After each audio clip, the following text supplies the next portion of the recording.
Waina gulane wa agowi liadane waina gulane wa agowi liadane waina gulane wa agowi liadane waina gulane wa agowi liadane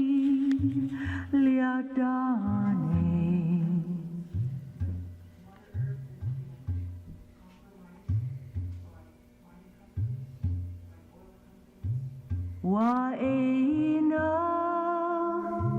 gulane wa agowi liadane waina gulane wa agowi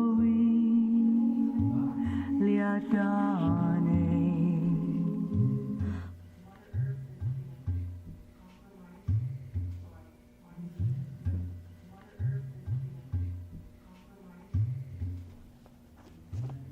waina gulane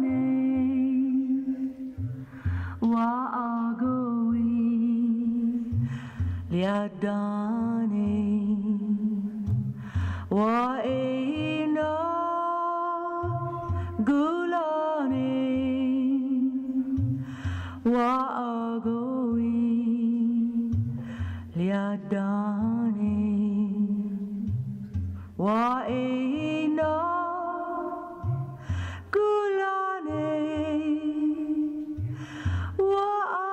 gulane wa agowi liadane waina gulane wa agowi liadane waina gulane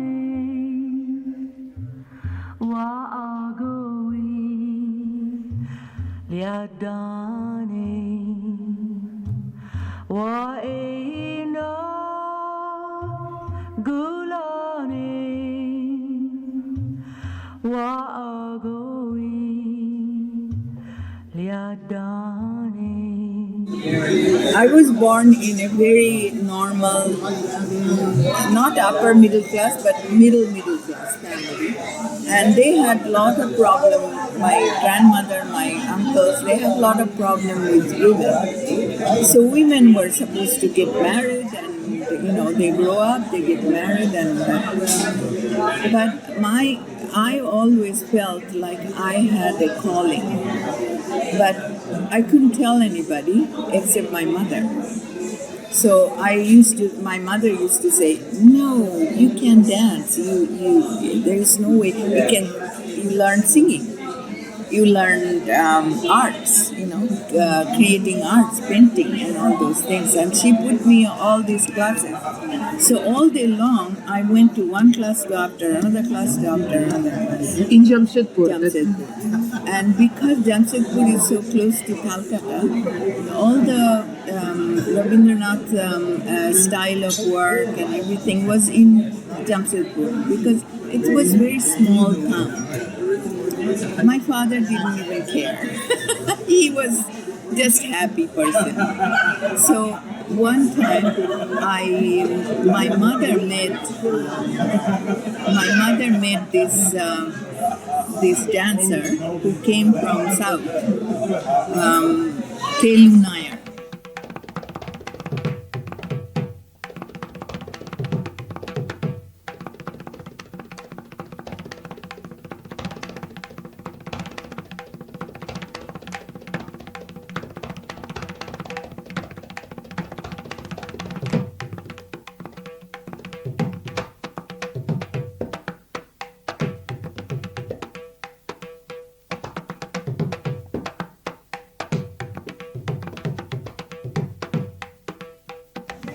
Kelunar came to town. And as soon as he came to town, there was an awareness of going on that, oh, there is a dance class. So Tata was controlling everything in Jamshedpur at that time. So Tata made him employed by Tata's under Tata. So he got a salary. So we all went to dance class. And my grandmother, my uncle, they thought, oh my God, you are going to make your daughter prostitute or, street dancer or something. So they didn't know anything about classical. And I didn't either. So Clayton Nair explained to me what is Kathakali, what is Bharatanatyam, what is Manipuri, what is other classical dancing. Not so much Kathak. Kathak wasn't there. So I wasn't very good in studies.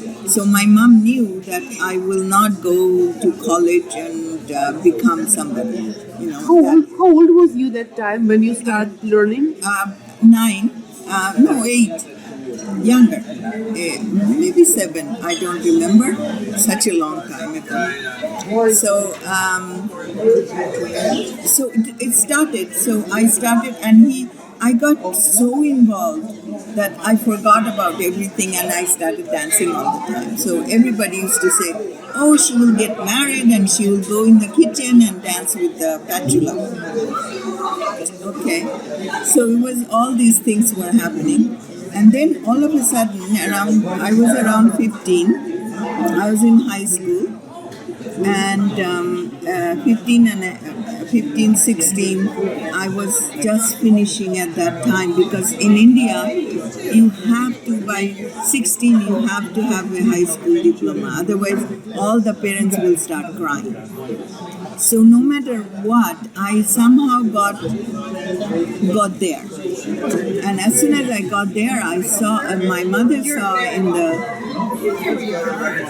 newspaper, this Vishwabharati and Academy of Dance, Vishwabharati, and that was 1959 or something like that. So as soon as she saw that, she told my father, just send her there. It's Rabindranath Vishwabharati. It's a good place. She will learn a lot. My father thought she will live in Kolkata, and my mother said, yes, in your brother's house. So she sent me there. There was lots of people were giving audition. But what kind of dance already you learned from Kelunar? Kathakali. Only Kathakali. Kelunar gave me little pieces to do, just to let the Gurujis knows that I know something, right? So I went there and I did my best, but people were doing so many different things, and I came out and I cried and I told my father, I can't get in because they're BA, MA, I can't, they won't take me. So my father said, it's okay. We came here, we had a good time, and you did your job. So I got called, and it was only about 20 people. From that, they were all already trying to get rid of some people. So when I saw Uday Shankar, I almost fell down, because I'm from a small village city. And I saw these big people, Ravi Shankar, Uday Shankar. I only heard the name before. So when I saw him, I thought I'm going to really faint. But he called all of us on the stage, and he asked us to do creative dancing. I had no idea what they meant by creative dancing. So we started doing whatever we know, jumping around, doing movement, doing as if we are, some people put Rabindra Sangeet in and they dance, and all those things were happening. So I started following them, what I learned about Telu Nair. I put all this in there, but I kept the rhythm good, right? So after that, Uday Shankar said, okay, you, to me, you. I thought, oh my God, he's going to kill me. So I went in there and he said, you are in. And from tomorrow, from next week, we start the class. And he told all the Gurujis to come up. And Gurujis were sitting there and with, how they look so big. So they were all sitting there with Uday Shankar.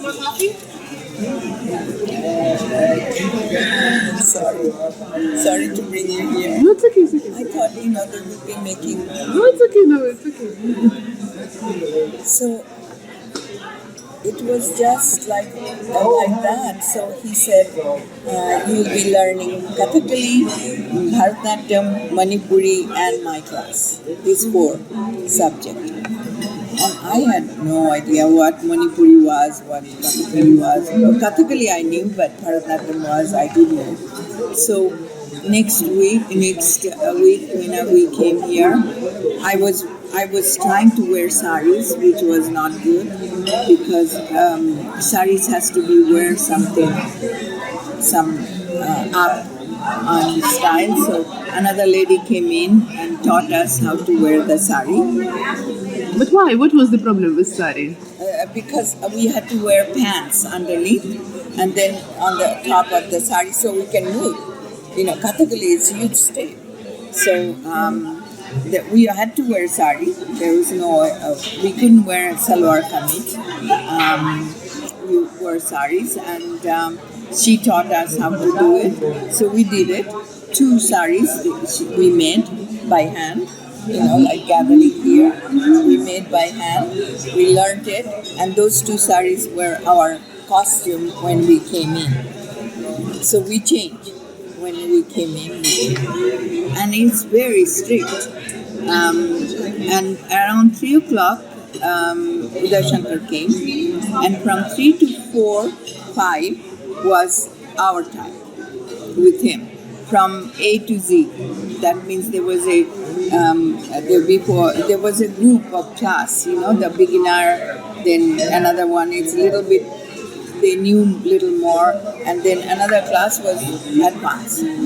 They were with Uday Shankar. So boys and girls? Both boys and girls. It was mixed. Every class was mixed. It was good for us. So we started dancing with all these Gurujis. We started learning what they are. But the vocabulary was so different from one to another. I just got so overwhelmed that I could not function. So it took me 2-3 months to become comfortable even going to the class. But every morning my uncle will take me there, put me there and come home, and I had to come home by myself.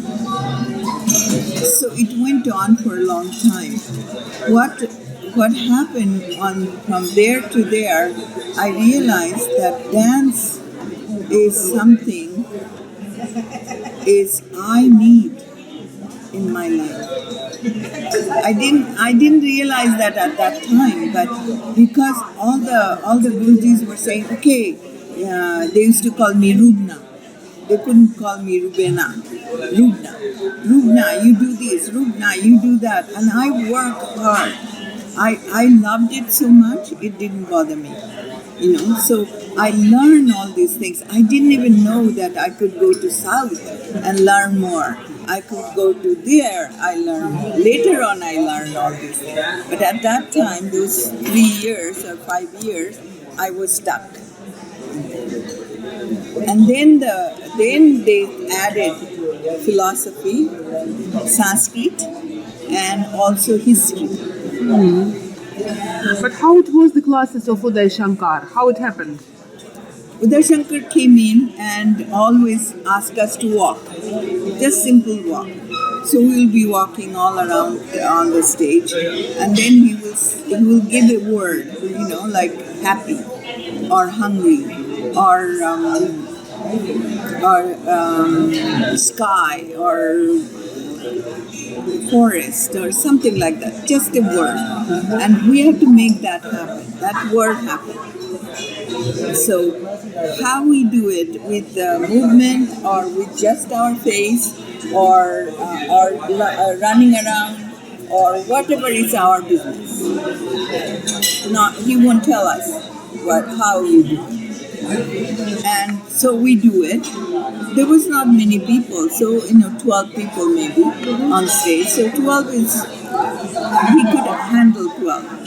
Then maybe I'll be running around and doing something, and he will say freeze. I will freeze, and then he said, take that what you are doing, and make sure that you are thinking terms of what you are thinking, and show me how that feels, and show me how it shapes in front of your face, how you get lost, one by one, not all together. He will say, I will do it, and then he will say, how do you get lost in it? And I have to figure it out. How do I get lost in it? Because, see, now I have so much wisdom. I didn't have that at that time. So it was search and search inside of me. What is lost? What is love? I only knew my parents' love, right? I didn't know physical love or anything. So he will say, well, you are a grown-up woman, 16, you are a grown-up woman. You will be married. So how do you feel it? I don't know. I mean, I only know Krishna's love. So I'll do it like Krishna will hold my hand and my eyes will be I couldn't even look at him, I was so shy. Things like that I'll do. And he said, now open your eyes and look at him. How he look. Does he have a beautiful eyes or does he have a horrible eyes you are scared of? What is it? See, he injected all this Nabarasha, 9 thing without telling us we are learning Nabarasha. So this is what happened. We learn about our arms, how far it can go, our bodies, how vulnerable our body could be, how strong our body could be.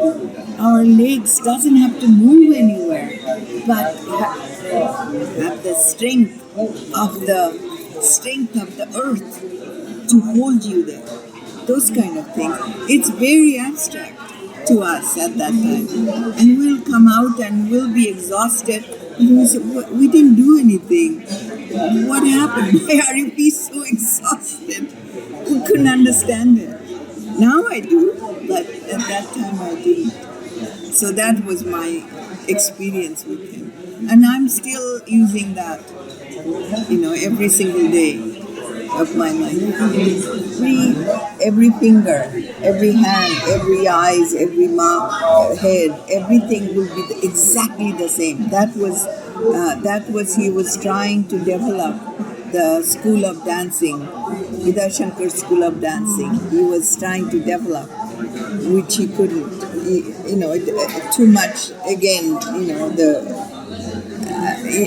Kolkata was too much politics and too much. People do not know how to really encourage other people to really make something happen. That's not. I don't know. I'm right or wrong. Individually they can, but as a group, it's very difficult. But what was his style of making group dance? See, that's what he was doing. He was everybody. If we want to move our hands, it has to be exactly the same, all of them. And if we move some way, then it has to be exactly the same rhythm, same place, same faster or slower, up to him. but it has to be, even there is a little bit change in one person, he can catch. Say you came late, or you are blink late, blink late. I mean, how can you see that? And I used to look at him and say, how can you see blink late? It's impossible. And they said, he said, no, you are, and you know, whoever is doing it, they know that they did. Like it's just ironic.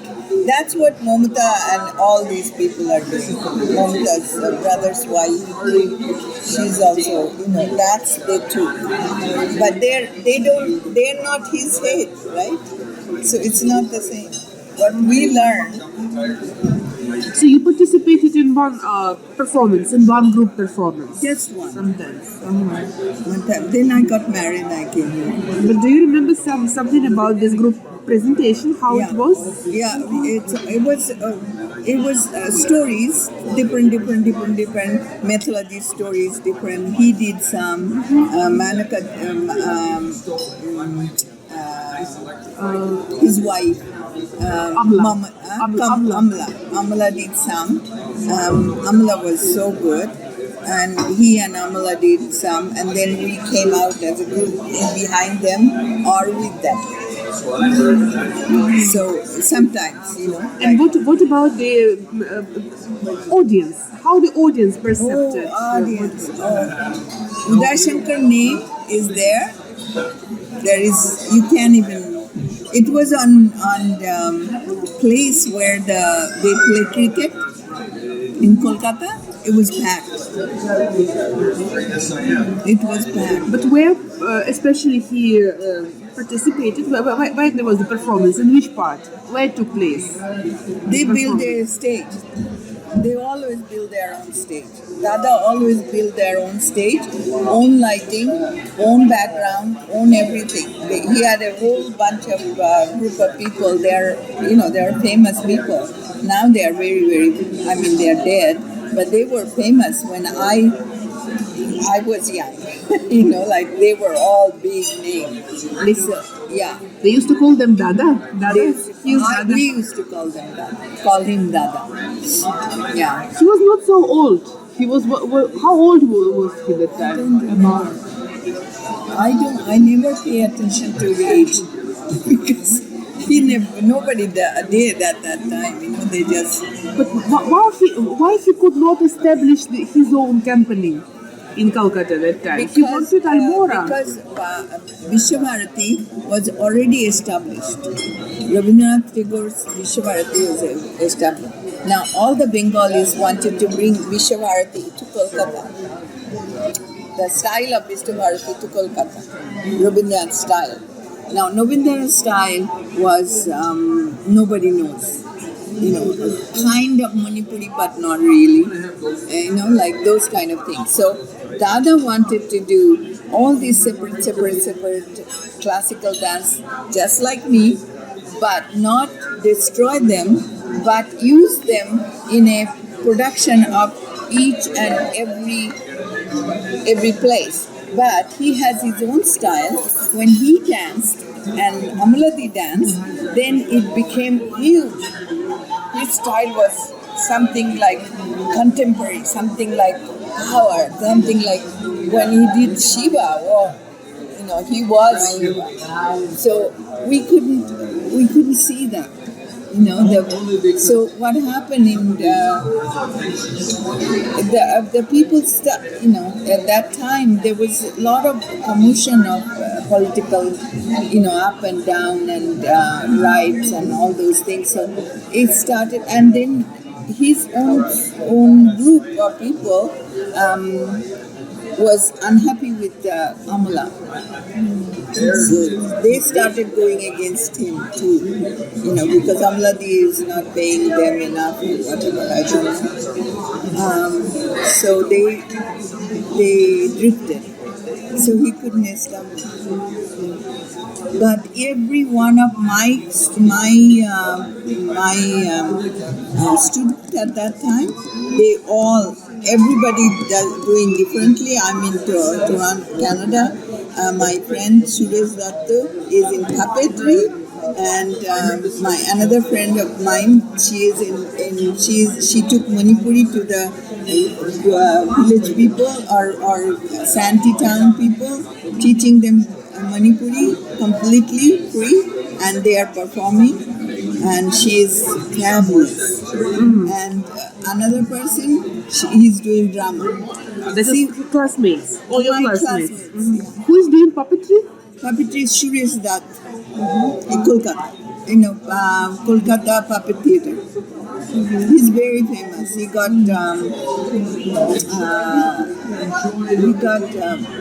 those Indian thing called Padma Bhushan or something like that. He got one of those. And who is doing Manipuri? Manipuri is Chawla. She's from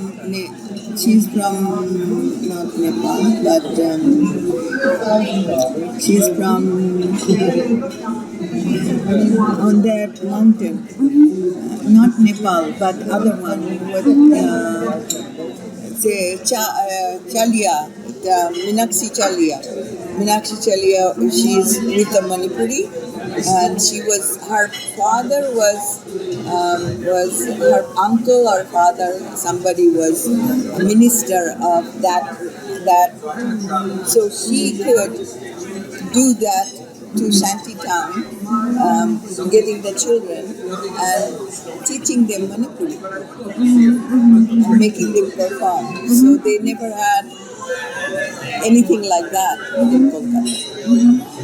That's something. All of your classmates are in dance somehow. They were in dance, but some got married and now I don't know who they are. But everybody was doing something with what he taught them. And everybody else, other group of people, they just learned because after he left, nobody cared about what his vision was. So it died down. Did you remember Simki? It was a French. I don't remember. I didn't see him. I heard about her, but that time he was in top, and that was in very far in mountain somewhere. They were. That's when Ravi Shankar learned dancing too. He told me this story when he came to Canada. I met him and he told me a story. Dada, he was playing sitar, and he was playing sitar day and night, day and night, day and night. And every time he would fall asleep, his mother will poke him to wake up and play. So can you imagine the devotion? It's like going to God or something. So he got very weak on his legs. He couldn't really walk very well. So when he went to Uday Shankar, he said dance. And he started dancing. And he said that's when I got my leg back. Uday Shankar was very much involved in Kathakali. He didn't do Kathak very much. It was all Kathak, based on Kathakali. All the things he learned from Kathakali, the movement and all those things, it's all Kathakali oriented because he wanted to do Shiva, he wanted to do all those things. The power it's very powerful. So, yeah.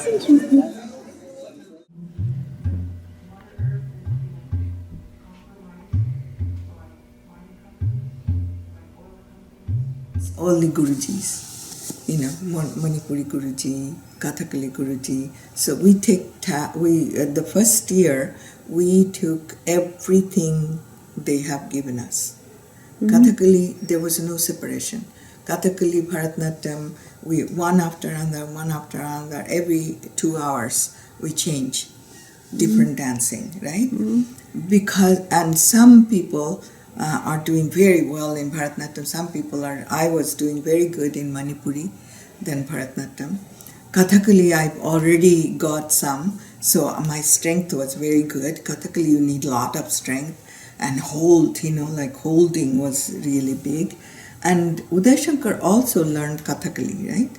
So because of that, so when he used to come at 3 o'clock in the evening, 3 to 6, we are under him. Even Guruji's. Nobody can say anything. He just did sit there and take the classes. Mm-hmm. And anybody yawn, he will walk out. How?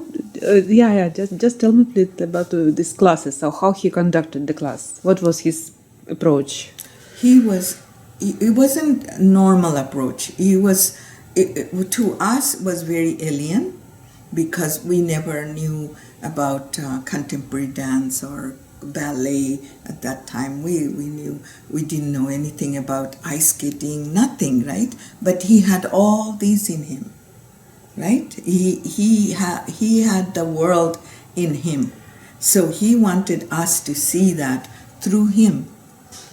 So he will say, okay, now just lay down, and when I come near you, if you move even inch or little feet, or you when you are lying down, you can feel that wind if somebody goes by you, right? So that wind, if you feel that wind and you move, then you are not right. You are completely into that place, whatever the place is. And all of us moved because we were scared of him, right? He was bigger than life, and his aura or his smell was so close. And I was from Jamshedpur. I was thinking of everything was so big in front of me. So that's how he conducted his class. Very completely controlled, completely understanding of you, individual, not the whole thing. But Indian dance is also individual, right? So because we don't have, classical dance doesn't have group, right? We make it group now, but at that time there wasn't. So we understood about that. That God is our God and goddesses are all one, each different ways. They have their different stories, they have their different ideas and philosophy and all those things we were learning. So because of that, when he came, it became real. When we are learning the dancing, we were just learning the dancing. Eyes goes this way, ears goes this way, then you go your face down, up, whatever.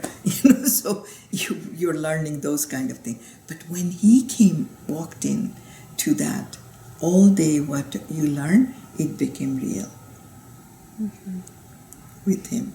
And his method was so sneaky to get into your body that this is what I use now with myself and storytelling, because I can see him much, much clearly now than I did until I came to Canada. I came to Western world. I didn't see him. I knew he was bigger than life, but I realized him when I came to Canada. Then I started working with contemporary dancers, ballet, all those things. I started saying, that's what he was saying. That's what he was saying. So, it was now in India, everybody is there. When we were there was nothing, so little. Completely different. Completely different. But your schedule was, did you say that's 9 o'clock the classes started? So sometimes it was Manipuri and... No, it's one after another. One after another. Yeah. But what kind of styles did you learn? Which styles did you learn? All of them. The first year, no breaking. You have to do all of it. Do you remember some names of the teachers? Yeah, it's Sankaran, is Kathakali teacher. Bipin Singh was Manipuri teacher, and Maritha Pampillai was Bharatanatyam teacher. Mm-hmm. So yeah, my teachers were really good. In Kathak? No, I didn't learn. You didn't know Kathak. Mm-hmm. And then the 3 o'clock Uday Shankar came. 3 o'clock to 6 o'clock is his time. with us. How could you call this class? That was class of what? Sankar School of Dance, he used to say. Yes, but what was his class? Because was not a style he taught, but what? He will give us a subject. Whatever subject is, let's say you're poor. So you have to figure it out, how to display that poor.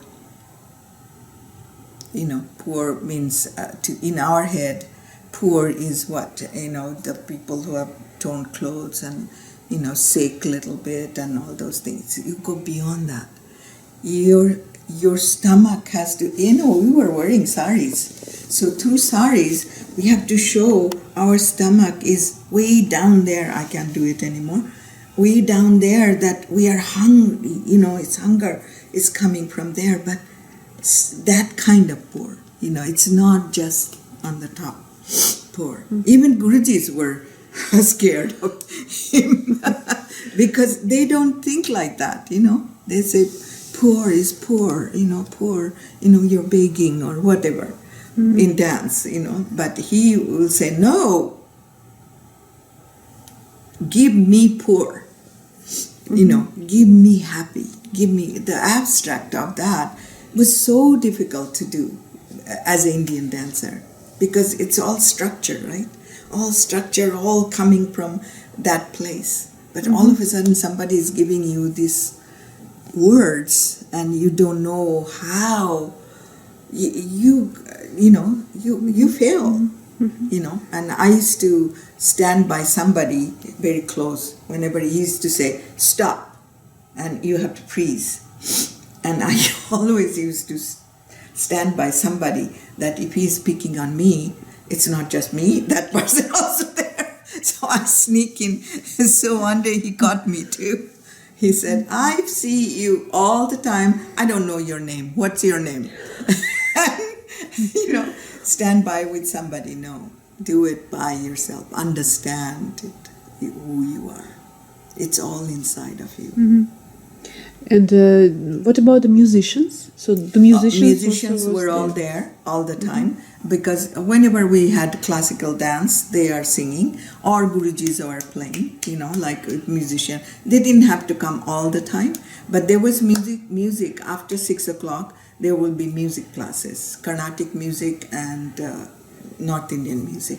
So we went to Carnatic music because we were doing Bharatanatyam, we were doing Kathakali.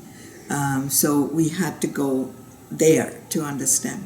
But when we realized, then the third year, the second year also you can start moving into specialize. The third year you specialize. Third, fourth, fifth year, 3 years you specialize. So I specialized in Manipuri and Bharatanatyam was my second subject. So Bharatanatyam, I had to learn Carnatic music. So I had to go to Carnatic classes and listen to music and sing Carnatic music with the dancers, only dance music. But Manipuri was so difficult to sing too. They're Manipuri. They're singing Manipuri, not Bengali. That's the problem. I didn't make 2 and 2 together at that time. I thought, Manipuri I can sing. But I couldn't. I had to take long time rest.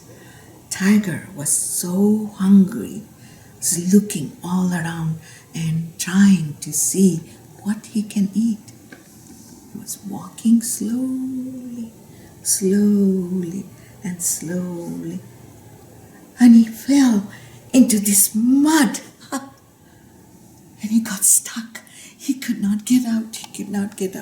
And that's how I do it. So children are very happy to see tiger. Ooh, they go, tiger, tell us, tiger. Like those kind of things. So, and also, because I was from Hazaribagh, my grandmother, a story is also with the tiger. So I tell that story. So it's all these things comes out from, thinking terms of, if you pick up a story, it has to become your story.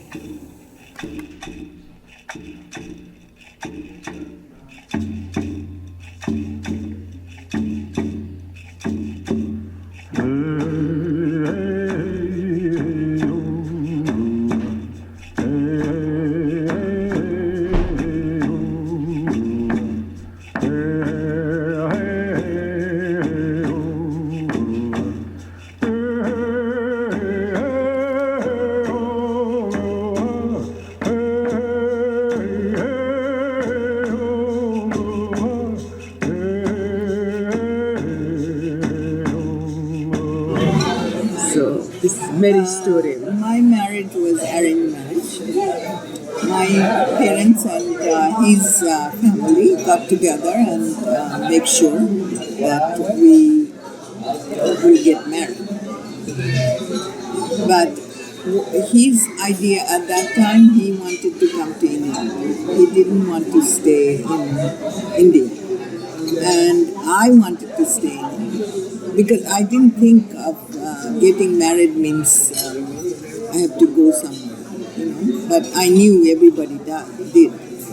So I told mommy that I can get married. You are asking me to get married. I was about 17 by then. I can get married, but I don't want to go anywhere. So she said, okay, so he can go, you don't have to.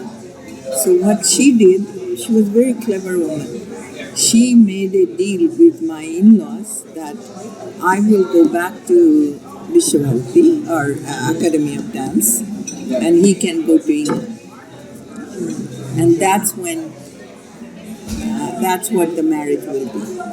And if they don't agree, then no marriage. But my husband saw me somewhere dancing. So he sort of said, I want to marry her. So because of that, his parents could not say no. So my mother said, I will give you money to go to Europe. And he was very taken by them because they were poor. You know, his family was very poor. They didn't have money to go anywhere. So my mother said, I will pay for it. So that was the dowry my mother said I will give. But you have to pay it back because I don't want to sell my daughter to you. And so my husband said, when I earn money, I will pay it back. But how he was selected? How the husband was selected? He was a acquaintance, friends of friends? Yeah, no, it's a family. Both family got together. His auntie was my auntie too, you know, my mother's side and his father's side. So the same person, she was in the middle, and these two are talking. So, and she loved my mother very much. So she whenever my mother said something, she said yes. But she was not. She was not his mother, right? She was an auntie. So she has to go back to his mother and father and tell them that this is what I am doing for him. And so they loved. Everybody cared for him. So they all said yes. So as soon as we got married, he came to England, London to study. I stayed in Kolkata. But when you was married, in which place? I was married in Jamshedpur. So the marriage took place in Jamshedpur. He arrived to Jamshedpur. Yeah. That was the first time you saw him. I saw him, yeah. Well, how old was you? 17. 17. 18, yeah. But I went back. Do you remember your marriage? I was so involved in my dance, I did not remember anything. Even marriage? It was just a marriage. You know, it was not love marriage. Or I didn't love him, he didn't love me. I think he saw me in dancing. Oh, that's a nice girl. I like to. It's like anybody. No, we had no connection. But that was the traditional Hindu marriage in temple with the priest. Everything was there. No, in the house, but priest. In the house. There was lights everywhere. I was only daughter at that time. My brother was very young, so they were making a big deal out of it. So all aunties, uncle came, and it's, for the Indian marriage for 5 days, it's not fun. It's very hard. They starve you. They make you eat only sweet. They'll starve you. I mean, it's not for us. It's for them. The arranged marriage is for them. Now it's different. But my time, my cousins were eating fish, fried fish, in back, and I'm smelling it. I can't eat. And then they said, eat. Nobody will know. And I just put the fish in my mouth. My mom opened the door. And she just looked at me like this. And I started crying because I wanted to eat. I love fish, so I wanted to eat the fish. My mom said, okay, whatever is in your mouth, swallow it, rest of it throw. How many days the bride should not eat? Just one day. Just one day, before marriage. Yeah. And also not drink? I would drink. Drink water, only water. Water, milk, whatever you want. That's okay. Or you can eat fruits and sweets, but not the fish or rice. It's terrible. But husband, how did he look like? Or you don't remember him? How he was? At that time, You didn't pay attention. Everybody said he was good looking, but he was older than me. So because of that, all my cousins there, all my age, they said, oh, he's scary. He's good looking, but he's scary. We can't talk to him, like those kind of things. And then that you were 17, and then you returned to Calcutta to continue your dance and... To another 2 years, and then I came here. Then he started writing. He got his degree, and he decided not to go back. What was the story of your coming to Canada? How it was? Me? Yeah. Oh my God. How you arrived to Canada? When my parents realized that they have to send me, one of my cousin was in London, England. So she wrote to her that send her to us, and then she will take a rest, and then she will go to Canada, because it was a long journey, 36 hours. My mother said no. She will go straight to Canada. And they didn't understand. I didn't know anything about it. So anyway, they packed me up. I had very little English I could understand at that time. I could speak a little bit, but not really like now. So I came to the airport in Montreal. I arrived to Montreal. I was exhausted. I was throwing up and everything. And I stood there, and at that time the immigration was really nothing. They are welcoming. So he looked at me. He said, "Who's coming to pick you up?" And I said, "My husband." Do you know how he? And by that time they knew. So do you know how he looked like? I said, "No." He gave me a chair to sit. I sat down with my baggage and everything, and then I saw somebody with a hat, the French hat on and suit tie. I looked at him. I said, maybe that's the one, or he said, that's the one. And I said, maybe. Then he started looking at me and doing this, So, and he said, okay. So we were coming out, stamp, we coming out. And my husband was walking in front of me, just like India. And I was going behind him. And the man grabbed his hand and said, take her bag. He just got so shocked. He took my bag, and I said, and really care, because she's really exhausted. And so he said, yes. So we came to the hotel, and there was a room, and I saw the bed, because I was sitting all these 26 hours. I saw the bed, and I went down like on my face, and I didn't know anything what happened. In the morning, I got up, and I looked through the window. I realized that snow was up to my breast, and I could not believe I walked through that in the hotel. So he looked at me and he said, "We have to go now because we have to go to Winnipeg." Right? He picked me up in Montreal, but we have to go. Winnipeg was up. He was posted in Winnipeg. Yeah, we are coming next morning, coming to Winnipeg. He said, Winnipeg also have snow like that. I thought, oh my God.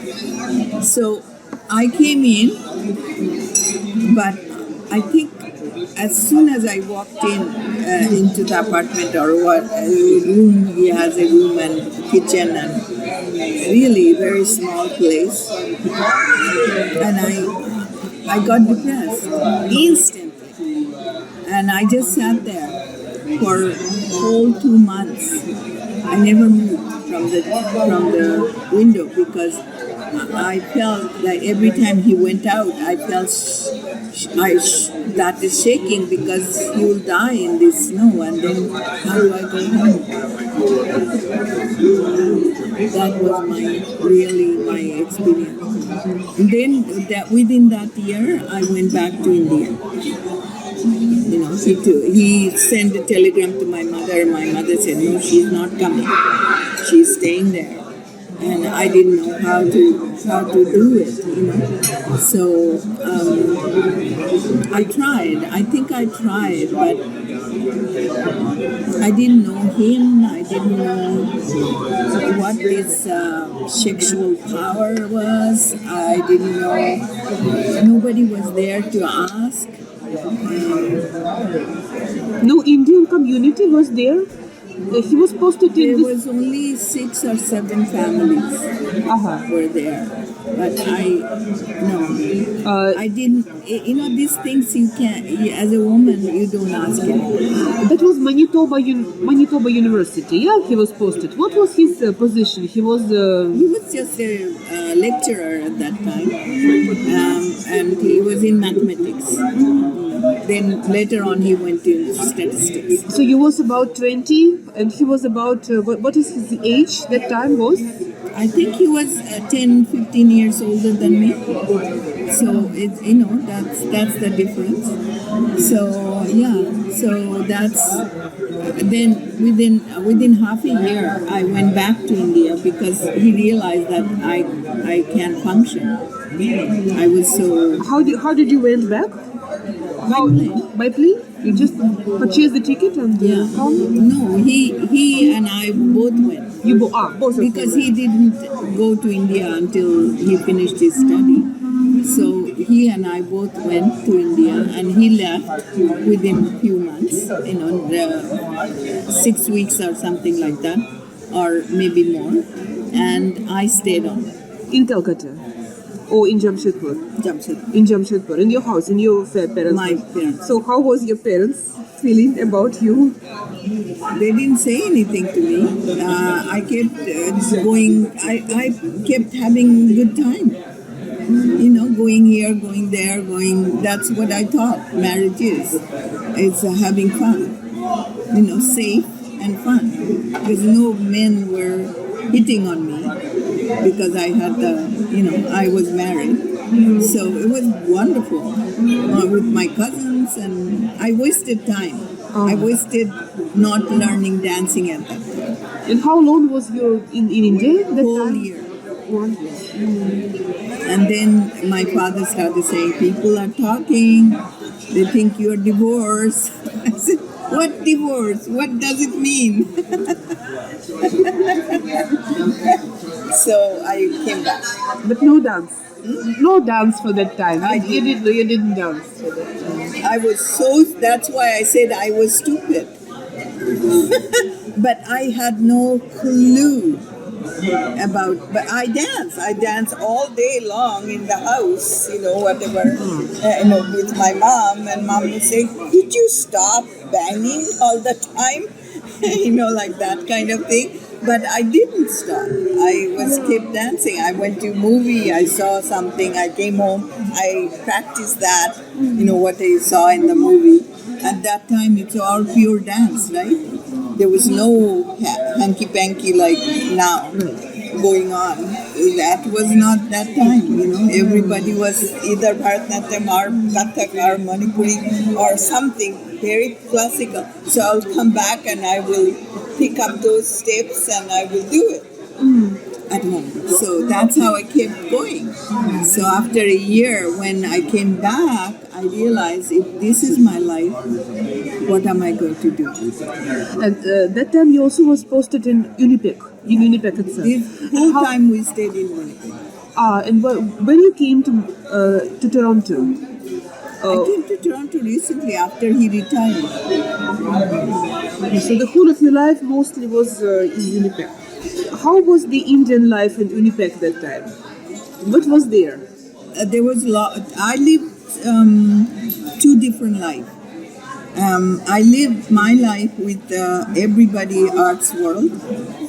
I lived with Indian people, with going to their house, eating, having children, and all those things. Completely different life. I made myself divided in two, and I consciously did it because my husband was very Indian, and he loved these things. And another life was with the university. So what happened with the university, because I was so involved in contemporary dance and all ballet dance and everything, I went to the ballet and I said, I'm a dancer. I don't know what to do with myself. I'm here. And they, in Winnipeg Ballet, they said, dance. And I danced and they fell in love.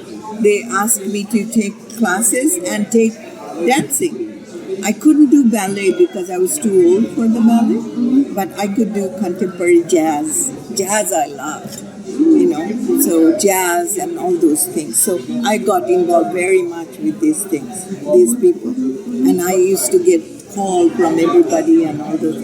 These people I just completely left alone. They gossip and they did all this. I will hear it, and sometimes they fight and things like that. I never got involved.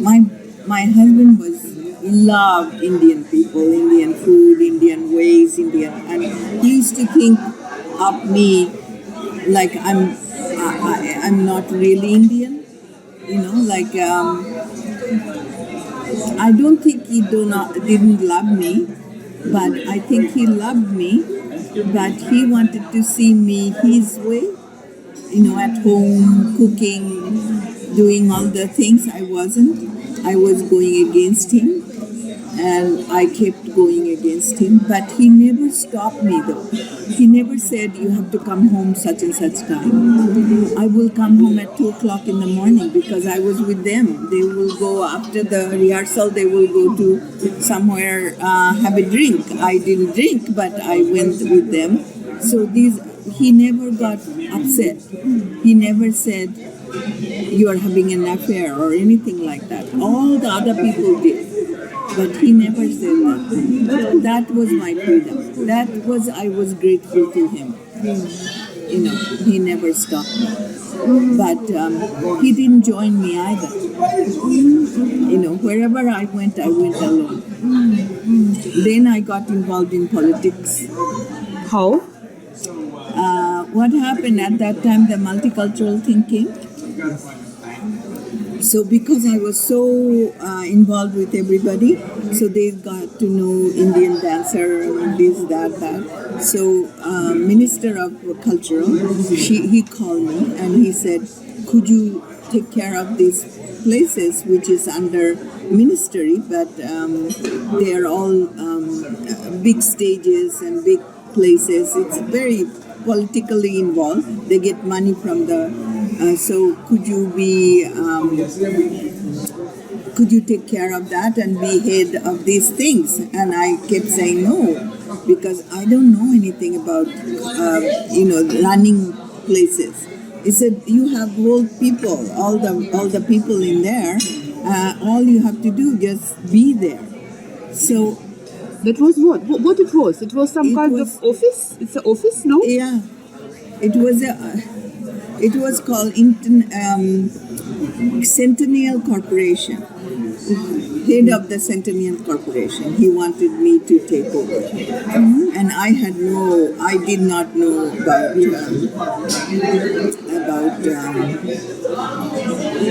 politics. I knew politics, but not that kind of politics. It was horrifying. And what happened, he started calling me at home. My husband will pick up the phone and he would say, "Minister is calling you at home. Why can't you answer it?" I said, "I can't take what he's giving me. I'm not good." And he said, "How do you know?" I said, "I don't know." But, it was not that he wanted me to take it so that he could be somebody. You know how it happens with husband and wife? If you take something big like that, then they both go together and, it develop that situation and then you go up and up. And he wasn't interested, but he didn't want me to stop it either. So I finally said yes, I took it. And he kept saying, "You want to be a fabulous dancer?" I said, "Yeah." And he said, "Then come into politics. People will know you." And it happened. When people started knowing me, wherever I have applied, I got everything. Even the art, the art of Winnipeg Art Gallery commissioned me to do project. I couldn't have done that if I didn't go, not got involved in that kind of thing. People thought, "Wow, she has so much power." But I use my power very gently. Like whenever it needed, I will go in there because they were all calling me to sit in a meeting. I didn't want to. I wanted to dance.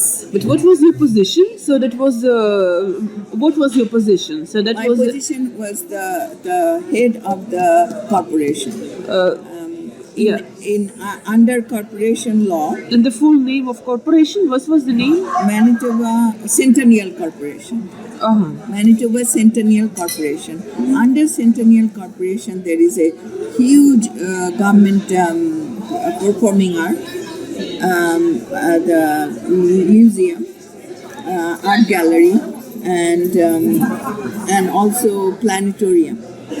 These are all, and there are some houses where at that time they were not being used, so government bought those houses, and anybody who wanted to make something out of those houses art-wise, they pay $1 to the government and they get the place. I see.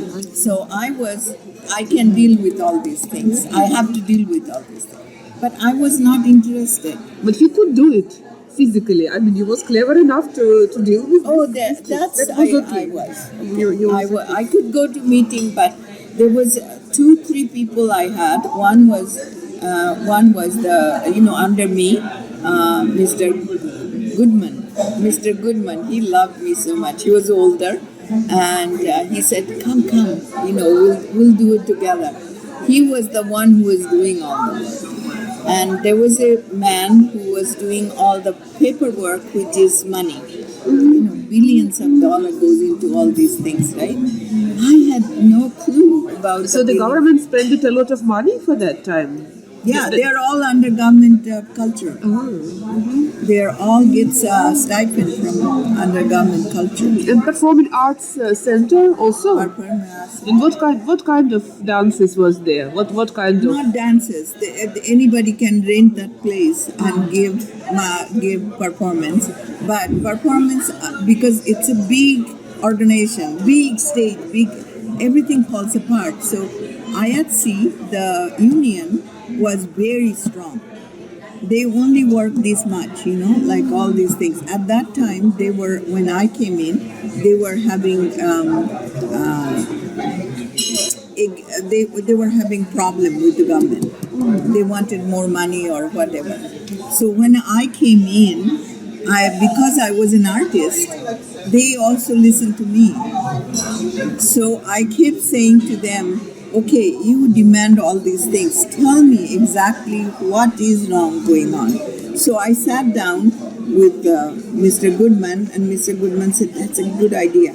Let's sit down and see what is going on there and how much work they had to do. So I didn't have to calculate. They all did calculation.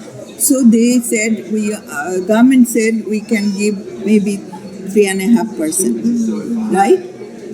And they accepted it. So when the minister saw me in some function, Indian function, I went there. I was so mad at him because he knew that I'm not that kind of politician that I can handle IATSE. I mean, it's an organization of millions of people organization. I mean, they are artists, non-artists, and everybody is involved. And they were against the government. And 3.5, he was so happy. So he came, he saw me. He was sitting over there and I was sitting over here. And I didn't want to talk to him. He came up, he was a big man. He walked up and he came and sat beside me and held my hand and said, "Such a good job." And everybody said, what she did? You know, Indian people, they get jealous. So it was really bad. And I said, "Don't put attention on me, just leave me alone." But see, that's the thing. All these things came towards me. Yeah. I didn't take any advantage on them. And what about your company? How you established your dance company? See, that's when I realized that all I do is love for my dance. And I want Canadian art. I wanted to do Canadian art. What is Canadian art? Nobody could tell me. So I went to the Aboriginal people. They are the real Canadian. I went to learn their ways. Where? In Manitoba called Mother Earth Spiritual Camp.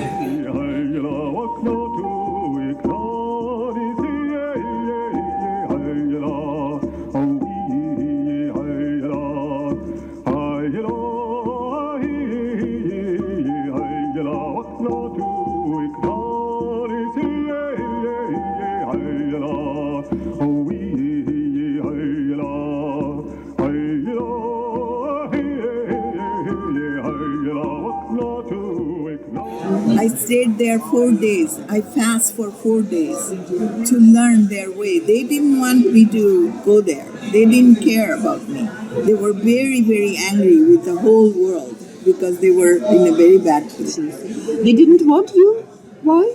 Because our people, I mean, I'm ashamed to tell you this, but I will because, you know, you want to learn. So at that time, most of our people are doctor or a lawyer, or they were taking advantage on them. So they hated these kids.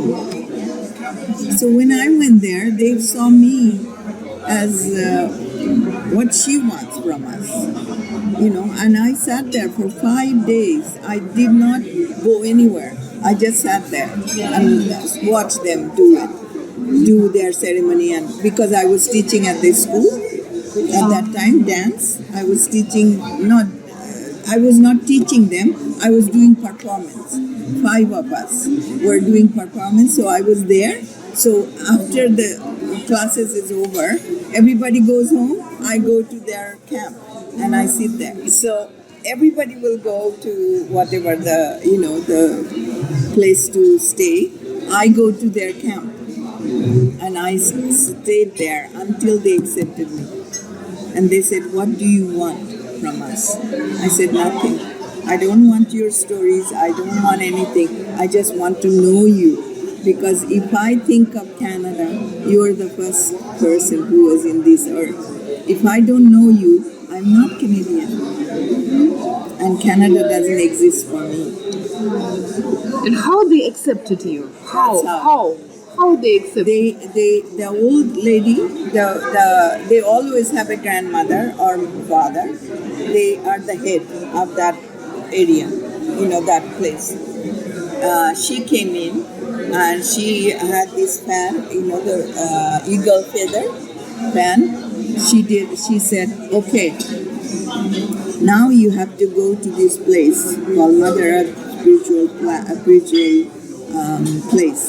You have to go there, and you have to stay there." But first I thought, 4 days is nothing for me.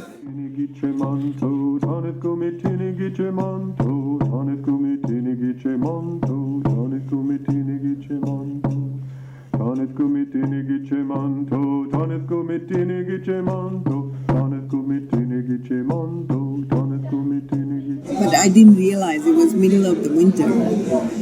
I went there and I lived in a teepee, which was so cold. The fire was there, but I was just like this. And they had this, they have this 4 corners. So they call it 4 corners of 4 colors. The black, white, yellow, black, white, yellow, and red. Now I was brown. I didn't fit in. So I started 4 days. I didn't know where I fit in. So what I did, they all fast. Each day they fast for themselves. So 4 days I fast, and they noticed it. There is a group of people, notice it, and we have a circle, huge talking circle, and we will sit there and talk about, everybody talks about themselves, like what happened to them. It's not anybody else. They don't answer you back. You have to listen only. You cannot talk. So I sat. Only Aboriginal people, only. No, anybody, including me. I was there. I was sitting there. There was about 200 people, mostly Aboriginal people. But this ceremony is beautiful ceremony. They have a buffalo, because Manitoba is buffalo, right? Buffalo skin, and on top of it, they have the eagle feather and all those things, and then they chant, and after that they sing. They sing until they stop singing. We cannot move. We sit there, and then he has a stick, talking stick, he call it. He give it to you. If you ask for it, he will give it to you. Otherwise, he will sit there for a whole day. Nobody gets up. It's okay. But it's like that. Only when you get the talking stick, you can talk.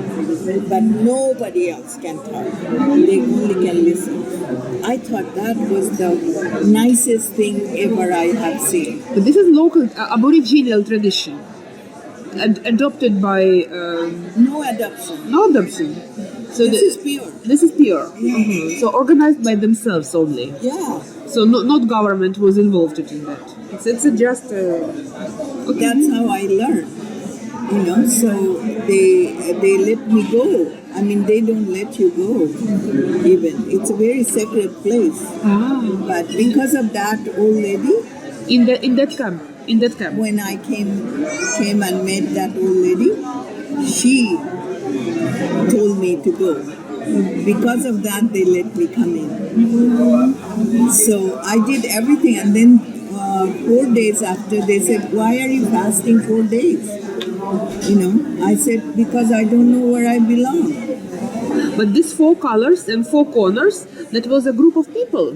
No, but they just believe that. Just spaces. Yeah, they have drums, 4 corners drums, and they sing, and then slowly that becomes that earth.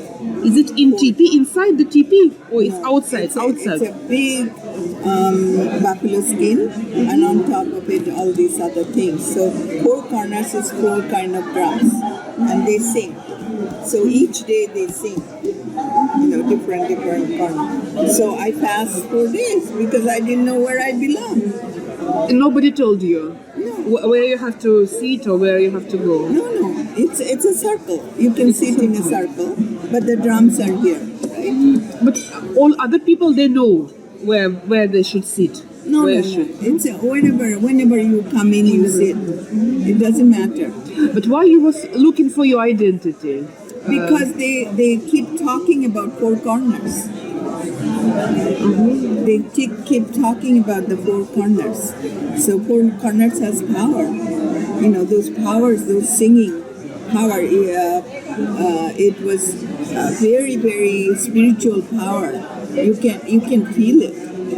When they were singing, it was just so much power in their voice, and everything was coming into the middle. So they talked about four corners each day. This corner, that corner. So there was no brown corner. So I was just sitting where. According to the skin, color of the skin. Yeah, So one is red, one is yellow.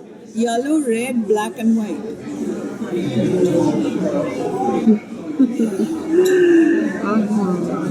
So you was so looking very. So one of these Aboriginal ladies, she is an artist, so she came the last day, she came in with a dish with all four colors.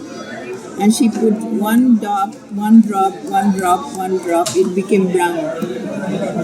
And she said, you belong all of us, with all. So I said, okay. So I am very committed on that kind of learning. Beautiful. Yeah, that kind of learning I'm very committed. When it was? How old was you that time? No, I was in Winnipeg. I have 2 kids already. And then the storytelling came to your life. No, storytelling came because of my husband's death. How it was? See, when I came, that's when he retired, and we came to Toronto because I thought, I didn't know at that time he has cancer. So because of that, I thought he's getting lazy. Before that, he was going to Africa, all these places. I stopped him not to go anymore because he was getting older, and I said, why?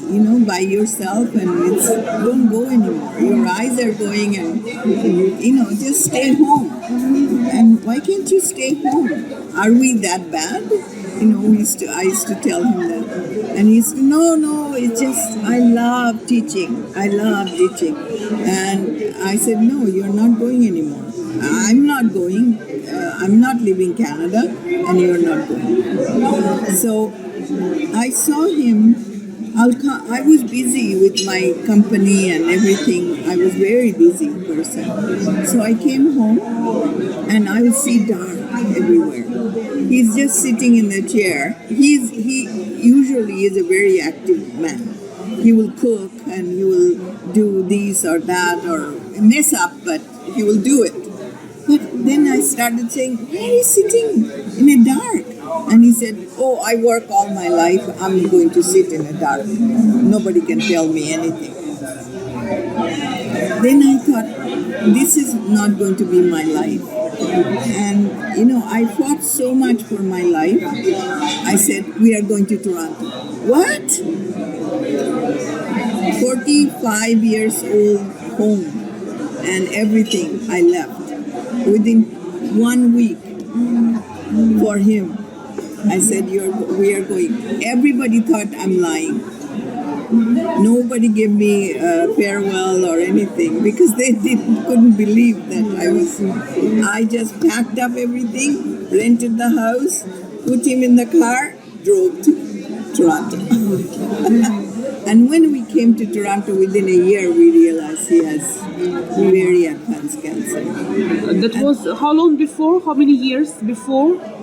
When it was? In which year? 2002. Sit down. 2002 just came here, and we realized that this is it. So I did a great job for him. Because my 2 children, they were right there with him, and because when he was dying, he was very happy home. He was home. We never took him anywhere. Only once he had to go to the hospital because of the infection. And as soon as the infection was out, we brought him home. So he wasn't home? Yeah, he was home. He died in home, in the same bed. So I did a very good job, but when he died, I realized I have lost everything for me, because Winnipeg was my life, right? So everybody started calling me and saying, come back. Once you leave a place, it's very hard to go back for me.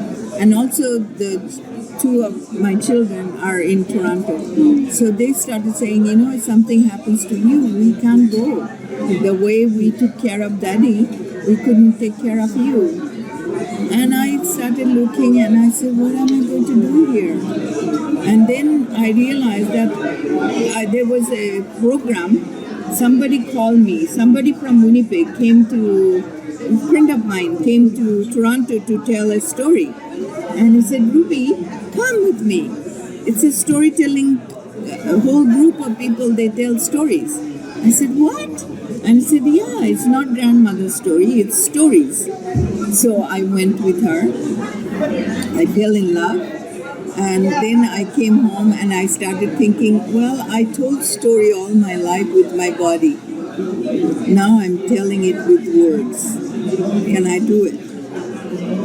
And that's when I started taking classes and make sure my pronunciation is perfect, proper. Because it's all, as soon as people look at you, they think you have an accent and they won't understand what you're saying. So even though they do, but they think in their head they don't understand. So I had to make sure my every word comes out of my mouth in storytelling is perfect in English. Pronunciation is perfect. There are some words I still cannot say it properly because in Bengali we don't have V. It's all B, right? So V was very hard for me to pronounce, right? So those kind of things. S, another one. It's in our language is all there is two different sound of S, right? I couldn't do that, so I had to learn all these things. So I started learning. Now my life is storytelling. I found my life. Especially when my children were born, I realized that they have to have a base. Like without the base, you cannot grow. Strong base. So that's when I realized how important it is for me to be understanding of India, not the way ritual way, but the way philosophical way. Mm-hmm. And also understand why we fit in here, not so alien from this country where I'm embracing the country, right? I'm embracing the country, but I feel alien. That's not good. Or I have to be political, or I have to be this or that to be Indian. No.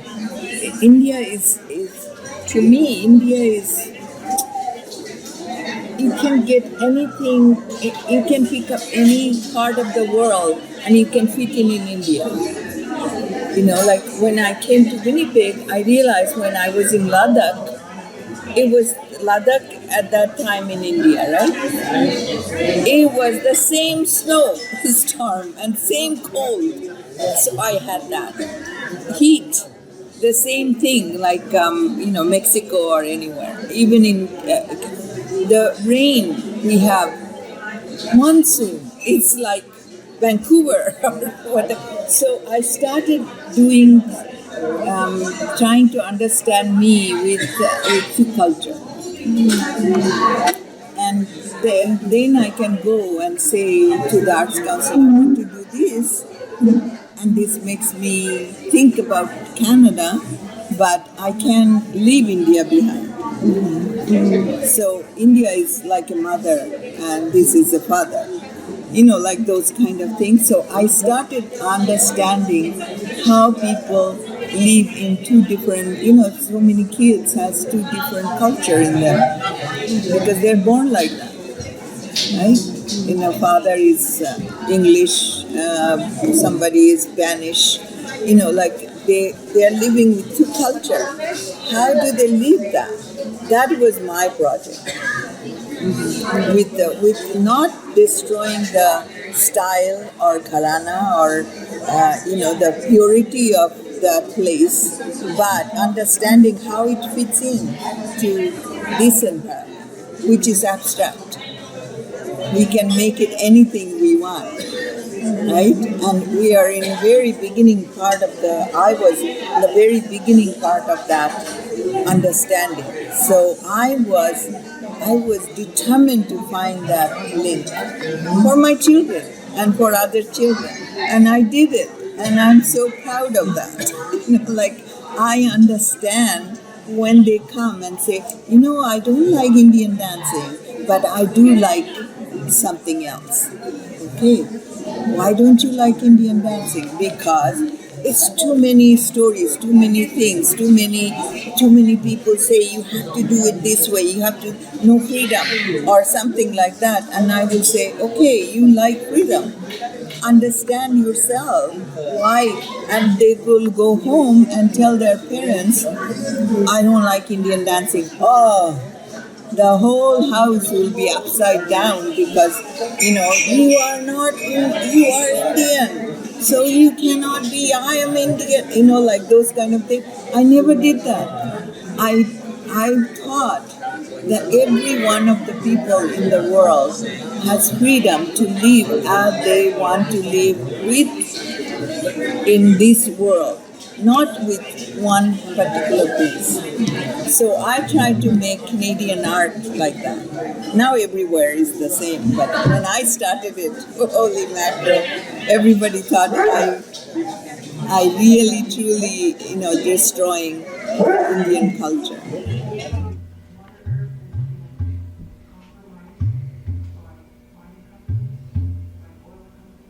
It called quest. Quest means searching, right? So quest, I asked one of the writer to write about soul. Soul is something we don't see as a Christian or Hindu or whatever. Soul is there. We know it's something there in your. So I wanted to do that kind of soul situation because in Aboriginal people they bring their grandfather, they bring their grandmother, they can see their grandmother coming, or sometimes they can see eagles flying over them, or they can see buffalo came to that ceremony. So they're all same way. Soul we think had two wings and looks like human, right? They come, the angel. That is I'm saying soul, but it's angel, we think. So I saw the angel. So I started doing this with the Aboriginal people, and so I saw there is a music which is drum. Drum is heartbeat of the earth. The melody came from saxophone, which or any kind of string breath with wind instrument, and the word came from a little person. That's how I saw in my head. So when I asked them to join me, they were having a lot of problem because they said, we don't have this angel or something hanging on our back or anything. We are, when we dance, we become them. We bring them. So we can only dance what we dream about. So dancing, or the male dancer was buffalo dancer. He had a dream when he was a little boy. His grandfather came and told him, no, thank you. Her grandfather came and said to him, you become a buffalo. You have the power of buffalo, wisdom of buffalo. Buffalo do not get scared of anything. So he told me that story. So I said, okay, so what is buffalo dancing? How you dress up? What is it in there? So he showed me his costume and his feather, and it's beautiful, like really buffalo. His legs are open, no covering on the legs, but his body has all the feather and everything. So I thought, if that is earth, why can't I have a Bharatanatyam dancer can receive the seed from the earth to her and give birth to the human being. So that's almost like Bible story. So I asked him that, can you see it that way instead of saying it's come from Christianity, but say the same idea, take the same idea, but see it in our way. And he said, yeah. So he wrote poetry in that. What is the name of the Show? Yeah, no. Of the author, who wrote it? Brian Richardson. He belonged to First Nation? No, he belongs to England, Ireland, or Irish. Irish. But he lived here all his life, like me. He's no different. He said, I can see that. And he also like me, like everything he want to learn and do all these things. So when I told him that, he said, I can see it. So I did that. So he is the male and she was the female, and they danced together. Because it was easy, because Bharatanatyam has all these melodies, or all the counting is 1, 2, 3, 4, 1, 2, 1, 2, 3, takita, takadimi, takita, takita, takadim, it all goes on. So I put them all syllables in such a way that she could dance, Bharatanatyam. And his dance was just drum. That kind of drum. So there was nothing happening which will go against it. So they were very comfortable dancing like that together. Now what happened, who is the earth? Who is the water? Who is the wind? And who is fire? So these elements only can take care of the fairy, the angel. So I made the angel Kathak dancer. So there was a girl in Winnipeg. She knew Kathak so well, but she was teaching. She was not dancing. So one of the students was so good in, because it goes around. So she was making circle with Kathak dancing all around. Now earth, air, all these things can see her. They are very involved in there. So when they came in, the whole earth, air, water, fire can lift up the soul on all the high up. Now Kathak dancer never been lift. So she was very scared. So she said, no, nobody. And so these people are contemporary dancers. They know lift, right? So they held her such a way that she has the Kathak hand, was just straight for the hand, very beautifully hand, but she was way up there on the top. And she was dancing there, and all this movement coming from her into the earth, into the fire, that's gorgeous.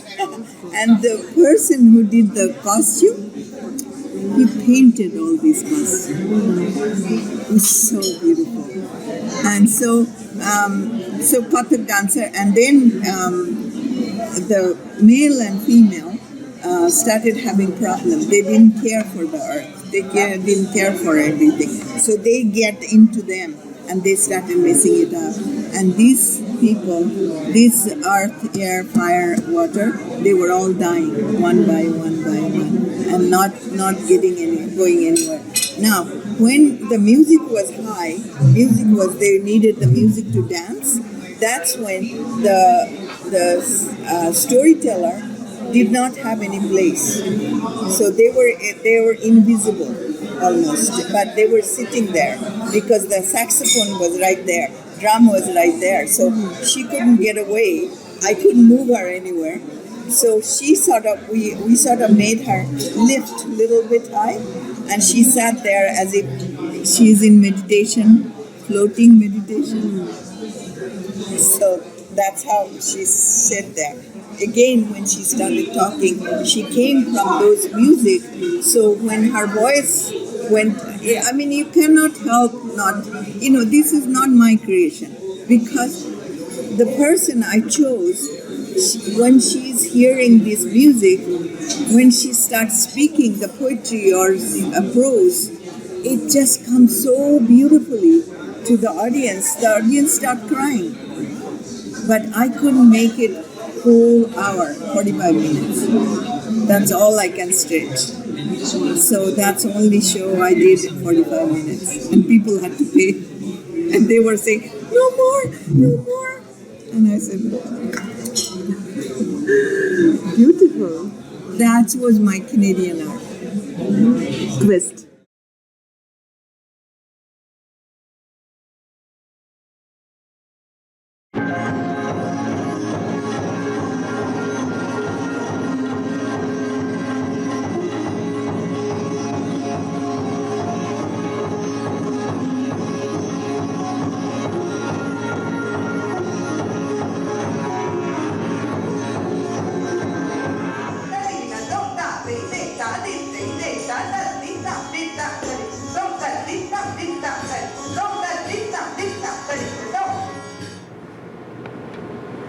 Where there is nothing, nothing exists. Only spirit.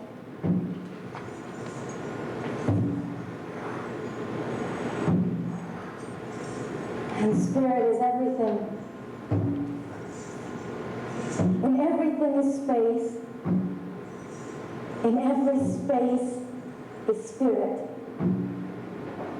In space is earth. Spirit in space. Earth in spirit.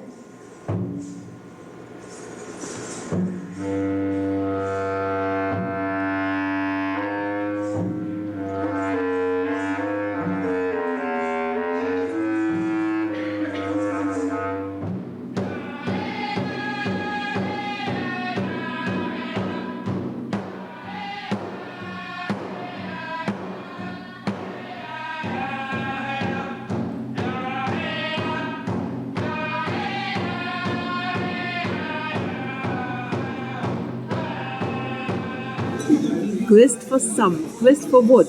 Quest for me. Quest for me. And that's my dream. So I had 2 classical Indian dance, 1 Aboriginal dance, 2 Aboriginal, 1 grass dance too. She was there. She can only see the spirit, because they bring the spirit. So she spoke Yoruba. Yoruba is African.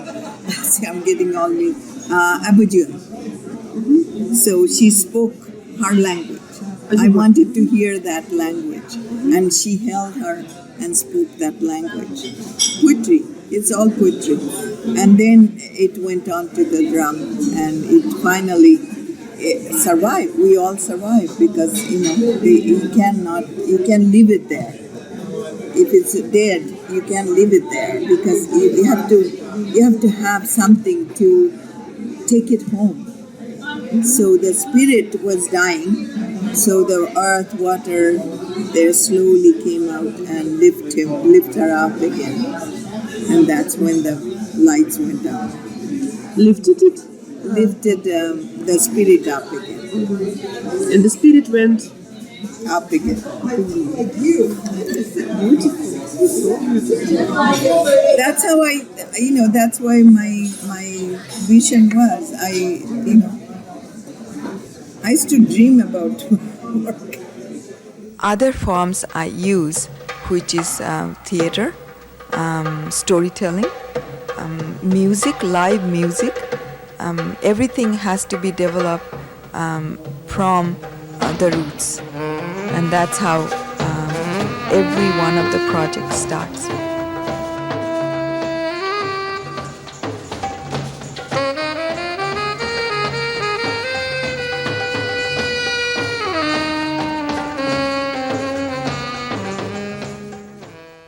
With With The Edge Beyond, Rubena used as her story base a Germanic fairy tale from the Brothers Grimm called Fitcher's Bird, about a woodcutter, his 3 daughters, and an evil necromancer. The woodcutter was played by a West Indian modern dancer who also happens to be a musician. The eldest daughter was played by Rubena from the classical Indian dance training. The second daughter was played by Carmen de Torres, who was a flamenco dancer, and the youngest daughter was played by Danielle Stirk, who was a modern dancer. There was a storyteller and a diverse group of musicians, and the necromancer was played by a ballet-trained jazz dancer named Sean Houston. Further modern choreography was provided by Ruth Cansfield. The musicians included an Indian classical singer, a saxophonist who is based in jazz but also is an ethnomusicologist, a guitarist and tabla player who himself is an ethnomusicologist and has studied many instruments in various parts of the world, a classical flautist, and a synthesizer. So storytelling going on where they come from, or they can tell other people's story, but that's storytelling, right? And I am in the middle where sometimes I use my hands to tell story, sometimes I don't, sometimes I just use my face, which is Navarasha.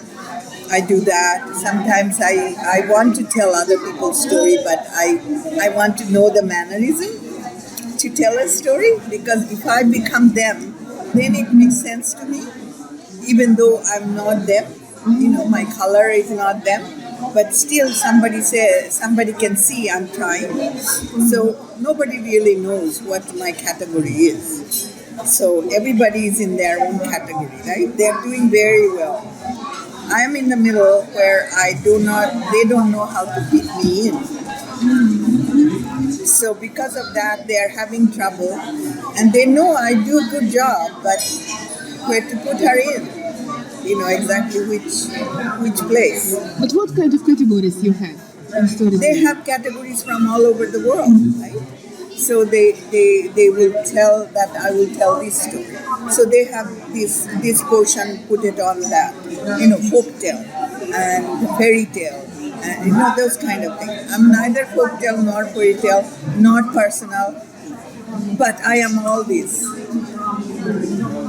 So when I develop a story, I always bring out my life, because it has to relate to my life, the story. If it doesn't, then what am I doing? I'm telling somebody else's story. So a friend of mine was telling a story of,